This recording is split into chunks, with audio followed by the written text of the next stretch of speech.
नमस्कार साथियों, मैं दीपक शुक्ला आप सभी का बहुत बहुत स्वागत करता हूं आपके अपने YouTube channel A to Z banking information पर। साथियों, आज के इस वीडियो में हम जानकारी देंगे कि 20 मई 2025 से यानी आज से 5 दिन पहले से आप सभी के सेविंग अकाउंट यानी बचत खाते से 436 और 20 रुपए कटने शुरू हो चुके हैं। जी हाँ दोस्तों, आप सभी के खाते से 436 और 20 रुपए काटे जा रहे हैं। आप सभी को मैसेज मिल रहा है कि आपके खाते से 436 और 20 रुपए डेबिट कर लिए गए हैं। किसी किसी के अकाउंट से सिर्फ 436 ही काटे गए हैं, किसी किसी के अकाउंट से सिर्फ 20 रुपए ही काटे गए हैं। और ये पैसे प्रतिवर्ष आपके खाते से कटते हैं। अगर पहली बार आपके खाते से कटे हैं तो अब जीवन भर आपके खाते से 436 प्लस 20 रुपए कटते रहेंगे। आप सभी को यह जानना बहुत ही आवश्यक है कि आखिर ये पैसे आपके खाते से बैंक ने क्यों काटे हैं, बैंक ने आपका कहीं पर कंसेंट लिया है या नहीं लिया है। अगर आप इन्हें वापस पाना चाहते हैं, इसे कटना बंद करना चाहते हैं कि इस बार कट गया तो कट गया लेकिन अगली बार हमारे खाते से यह पैसा ना कटे, तो दोस्तों आज का यह वीडियो आप लोग शुरू से अंत तक देखिए। हम आपको पूरी जानकारी डिटेल से देने वाले हैं क्योंकि 20 मई से पैसा कटना शुरू हुआ है और 15 जून तक आप सभी के खाते से यह पैसा काटा जाएगा। यानी जिन लोगों के बैंक खाते से पैसा कट गया है उनका ठीक है, जिनका नहीं कटा है उनका अभी भी पैसा कटेगा।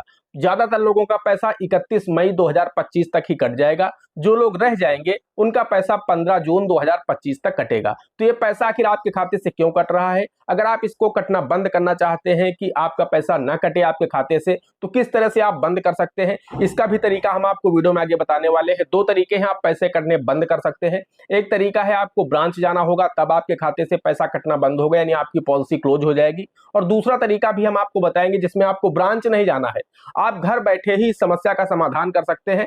अगले वर्ष से आपके खाते से पैसा काटा नहीं जाएगा। और एक तरीका हम आपको यह भी बताएंगे कि अगर आपका पैसा कटना बंद हो जाता है, आप चाहते हैं कि मेरा पैसा मुझे वापस भी मिल जाए, यानी अगले वर्ष से तो कटे ही ना लेकिन इस वर्ष आपके खाते से जो पैसा कटा है ये आपको आपका पैसा वापस मिल जाए, तो किस तरह से मिल सकता है। दोस्तों इस पूरे विषय पर हम आपको विस्तार से जानकारी देने वाले हैं। बस आप लोगों से एक छोटी सी रिक्वेस्ट है कि वीडियो को शुरू से अंत तक देखिएगा। वीडियो पसंद आ जाए तो वीडियो को एक लाइक कर देना। चैनल पर नए हैं, पहली बार आए हैं, इसी तरह के वीडियो आगे भी देखना चाहते हैं तो हमारे इस channel A to Z banking information को सब्सक्राइब करके साथ में बेल आइकन को जरूर प्रेस कर लीजिएगा ताकि जैसे हम इस तरह का कोई भी दूसरा वीडियो अपलोड करें तो उसका नोटिफिकेशन आपको सबसे पहले मिले और आप हमारे इस वीडियो को देख करके अपना स्कीम का लाभ उठा सके।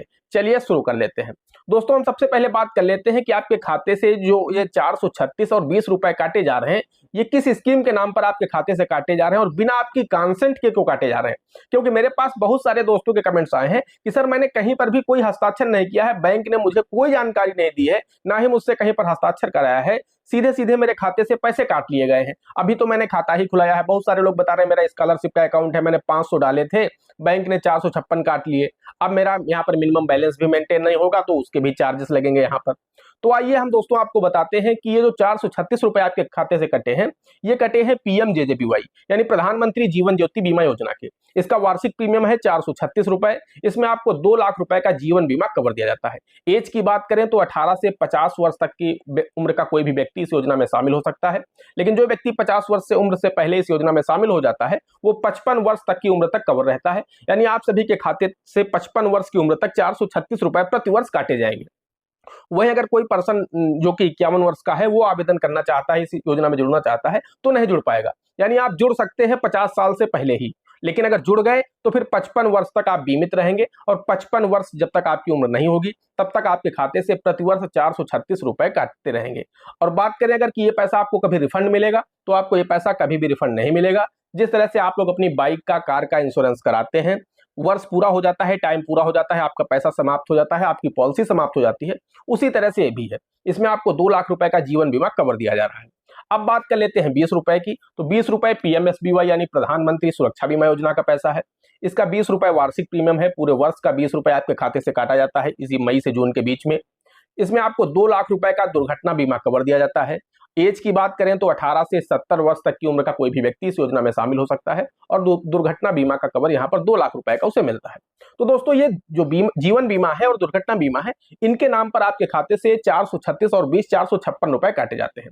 पूरे वर्ष भर का ये प्रीमियम होता है, साल में एक बार इसी समय आपके खाते से डेबिट होता है। अब अगर आप इसे नहीं कराना चाहते हैं, बहुत सारे दोस्त मुझे कमेंट कर रहे हैं कि सर मेरा पहले से ही बैंक ऑफ बड़ौदा में अकाउंट था, वहां पर ये योजनाएं चल रही थी, मैंने जैसे ही एसबीआई या पीएनबी या किसी अन्य बैंक में खाता खुलवाया तो मेरे इस खाते में भी इस बैंक ने भी लगा दिया है इन योजनाओं को, तो बताइए क्या मुझे दो जगह से लाभ मिलेगा? अगर भविष्य में किसी तरह की घटना दुर्घटना होती है उस खाता धारक के साथ, तो क्या बैंक उन्हें दोनों बैंक क्लेम देंगी? बड़ौदा भी देगी और जिसमें इसने अभी बैंक अन्य बैंक ने जो कर दिया है, क्या दोनों बैंक क्लेम देंगे उसे? जी नहीं दोस्तों, आपको क्लेम सिर्फ एक ही बैंक से मिलेगा और जहां पर आपने सबसे पहले योजना ली थी, यानी बैंक ऑफ बड़ौदा में अगर आपने ली थी सबसे पहले, तो वहीं से आपको क्लेम मिलेगा। दूसरा बैंक चाहे वो एसबीआई हो, पीएनबी हो, कोई भी अन्य बैंक हो, जहां पर बाद में आपकी पॉलिसी दी गई है आपके खाते में, वहां से आपको क्लेम नहीं मिलेगा। तो ये काम तो आप तुरंत बंद कर दीजिए। अगर आपका जो बैंक है उसने बाद में कर दिया है, तो आप उन्हें जाकर के बताइए कि मेरा पहले से ही फला बैंक में चल रहा है। उनको आप अपने पासबुक की या फिर आपके पास में उसका कोई सर्टिफिकेट है, कोई पावती है, कोई रसीद है, तो जाकर के उन्हें दिखाइए कि मेरा इन योजनाओं में नामांकन पहले ही हो चुका है और पहले से इन योजनाओं से हम बीमित हैं। अगर भविष्य में कोई घटना दुर्घटना होगी तो उसका मुझे बेनिफिट दो जगह से तो मिलेगा नहीं, तो मेरा पैसा दो जगह से बेकार जा रहा है, इधर भी मेरा प्रीमियम कट रहा है, इधर भी कट रहा है, तो कोई फायदा नहीं है। तो दोस्तों अगर आप इन्हें बंद करना चाहते हैं, बहुत सारे दोस्त कह रहे हैं कि मुझे बंद करना है और मुझे मेरा पैसा वापस चाहिए, तो उसका भी तरीका हम बताने जा रहे हैं आपको कि किस तरह से आप बंद करके पैसा वापस ले सकते हैं, किस तरह से आप बंद कर सकते हैं ताकि भविष्य में दोबारा आपके खाते में ये योजनाएं ना चले। तो दोस्तों यहाँ पर देखिए, सबसे पहली बात तो ये होती है, अगर आप इसे बंद करना चाहते हैं और आप अपना पैसा वापस पाना चाहते हैं, तो उसके लिए दोस्तों यहाँ पर एक कंडीशन है कि सबसे पहले तो आपको बैंक में जाकर के एक एप्लीकेशन देना होगा।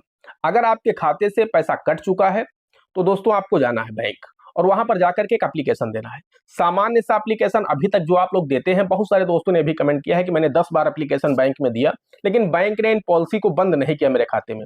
दोस्तों हम आपको बताना चाहते हैं, जो नॉर्मल एप्लीकेशन होता है उसे आप 10 बार नहीं, 20 बार नहीं, 50 बार भी देंगे तो भी बैंक इन योजनाओं को बंद नहीं करेगा, क्योंकि ये गवर्नमेंट की स्कीम्स हैं और इसमें जो बैंकों के ऊपर गवर्नमेंट का प्रेशर है कि आपको ज्यादा से ज्यादा खाता धारकों को इन योजनाओं से आच्छादित करना है।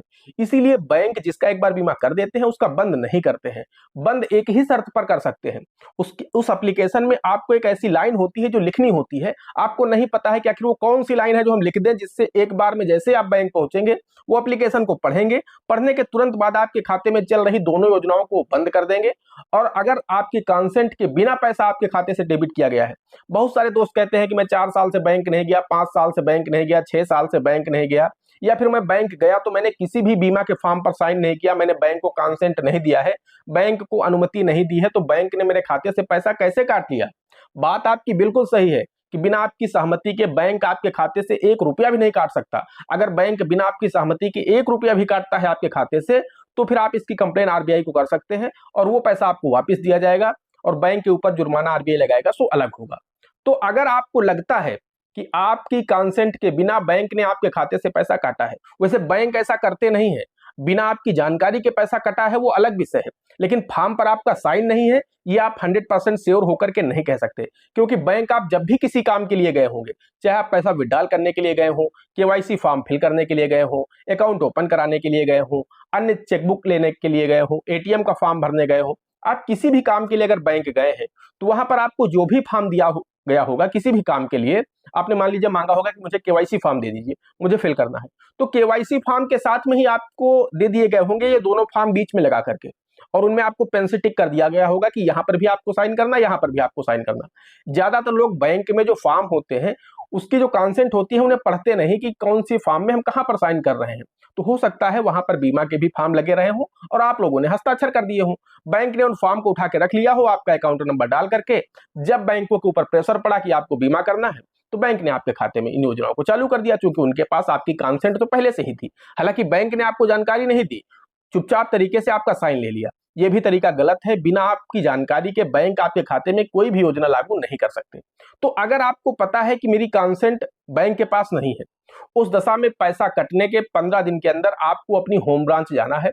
एप्लीकेशन आपको कौन सा देना है, आप उसके लिए क्या करेंगे, इस वीडियो के डिस्क्रिप्शन में जाएंगे, हमारे टेलीग्राम चैनल का लिंक मिलेगा आपको। हमारे टेलीग्राम चैनल पर आपको 2-3 तरह के एप्लीकेशन मिल जाएंगे, उनमें से देख लीजिएगा आपके कार्य से रिलेवेंट जो भी एप्लीकेशन हो आप उसे डाउनलोड कर लीजिएगा या फिर उसका प्रिंट निकलवा लीजिएगा और उस एप्लीकेशन को ले जाकर के आप बैंक में देंगे। तो दोस्तों सेम डे आपके खाते में जो पॉलिसी चलाई है बैंक ने वो भी क्लोज करेगा और आपका पैसा भी आपको रिफंड कर देगा। अगर ये काम आप 15 दिन के अंदर कर लेते हैं तो, यानी पैसा कटने के 15 दिन के अंदर अगर आप ब्रांच पहुंच जाते हैं और आप एप्लीकेशन देते हैं, बैंक के पास आपका कंसेंट नहीं है, उस दशा में आपका पैसा आपको रिफंड कर दिया जाएगा। लेकिन अगर बैंक के पास आपका कंसेंट पाया जाता है, उस दशा में बैंक आपका पैसा वापस नहीं करेगा, बस आपके खाते में चल रही जो स्कीम्स हैं दोनों पीएमजेजेबीवाई पीएमएसबीवाई, इन्हें क्लोज कर देगा, ताकि भविष्य में आपके खाते से दोबारा पैसा ना कटे।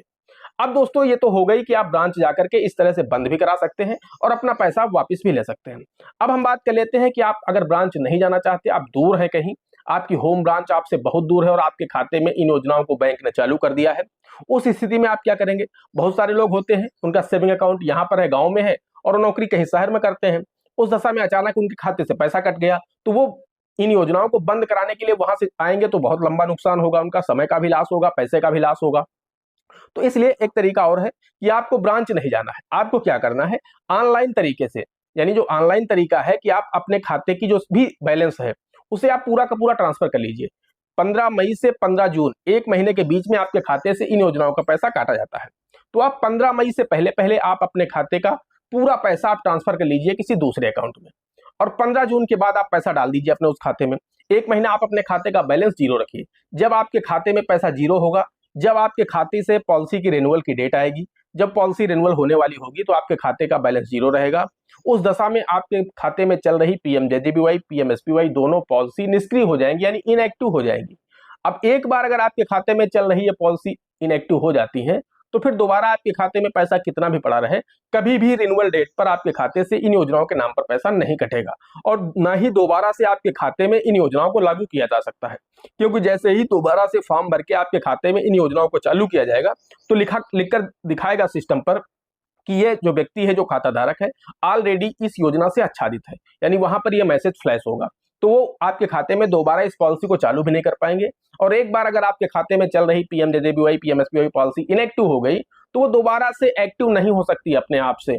तो इसलिए आप लोग ये करिए कि आप अपने खाते का पूरा पैसा ट्रांसफर कर लीजिए। अगर पैसा कट गया है तो फिर अगले वर्ष आपको ये काम करना है। पैसा कटने से पहले अगर आप बंद करना चाहते हैं, तो जब भी 15 मई आने वाली हो, क्योंकि अब कोई फायदा नहीं बंद कराने से, अब आप 1 वर्ष का प्रीमियम दे चुके हैं, अब 1 वर्ष तक आप इस बीमा से बीमित रहिए। लेकिन जैसे ही 15 मई आने वाली हो, जैसे ही मई का महीना लगे अगले वर्ष 2026 में, तब आप चाहे बैंक जाकर के इस योजनाओं को बंद कर सकते हैं, या फिर आप पूरा पैसा ट्रांसफर कर लीजिए उस अकाउंट से जिस अकाउंट से आपका इन योजनाओं का पैसा कटता है। तो आपके खाते का बैलेंस जीरो रहेगा, आपकी जो योजनाएं हैं ये इनएक्टिव हो जाएंगी, फिर कभी भी आपके खाते से पैसा नहीं कटेगा, आपके खाते में हमेशा पैसा पड़ा रहेगा। मई के महीने में भी, जून के महीने में, कभी भी पैसा आपके खाते से इन योजनाओं का नहीं कटेगा। तो ये ही 2 तरीके हैं, इस तरीके से आप पीएमजेजेबीवाई पीएमएसबीवाई पॉलिसी को बंद करा सकते हैं। बाकी कौन सा एप्लीकेशन आपको देना है बैंक में जाकर के, वो अगर एप्लीकेशन आप हमारे टेलीग्राम से चैनल से डाउनलोड करेंगे, तो निश्चित रूप से सेम डे आपके खाते में चल रही पॉलिसी बंद हो जाएगी। उसमें मैंने एक लाइन ऐसी लिख दी है जो बहुत ही महत्वपूर्ण है, जो बहुत ही इंपॉर्टेंट है। जब वो लाइन वो लोग पढ़ेंगे तो तुरंत ही आपके खाते में चल रही पॉलिसी को बंद करेंगे और आपका पैसा भी आपको रिफंड कर देंगे। दोस्तों, आशा करते हैं आपको वीडियो पसंद आया होगा। अगर वीडियो पसंद आया है तो वीडियो को एक लाइक कर देना। चैनल पर नए हैं, पहली बार आए हैं, इसी तरह के वीडियो आगे भी देखना चाहते हैं, तो हमारे channel A to Z banking information को सब्सक्राइब करके साथ में बेल आइकन को जरूर प्रेस कर लीजिएगा, ताकि जैसे हम इस तरह का कोई भी दूसरा वीडियो अपलोड करें तो उसका नोटिफिकेशन आपको सबसे पहले मिले। दोस्तों, आज के वीडियो में इतना ही। मिलते अगले वीडियो में किसी अगले इंटरेस्टिंग टॉपिक के साथ। तब तक के लिए जय हिंद, जय भारत।